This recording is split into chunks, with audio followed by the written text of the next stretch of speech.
سراج الدین حقانی له نړیوالو ګیله وکړه، خو ولې؟ حقانی چا سره ولیدل، څه یې ویلي او تازه یې نړیوالو ته کوم پیغام ورکړی؟ جزئیات ویډیو کې وګورئ او چینل سبسکرایب کړئ.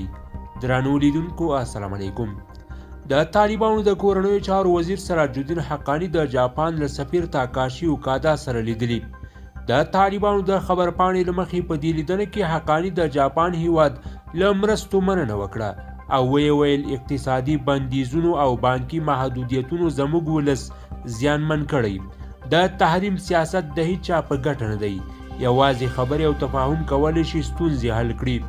متاسفانه نړۍ زموږ په وړاندې په خپل سیاسي موقف سره عام خلک مجازات کوي چې هیڅ انصاف نه دی.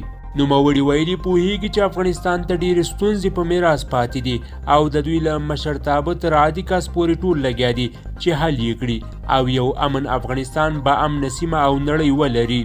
په دغه لیدنه کې د جاپان سفیر تاکاشي اوکادا هیله څرګنده کړې چې په راتلونکي تعلیمي کال کې د نجونو د زده کړې په برخه کې به کوم خنډ رامنځته نه شي. نوموړي په ورته مهال له اسلامي امارت سره د اقتصادي ستونزو او موجوده ننګونو د حل هیله او د همکارۍ ژمنه وکړه.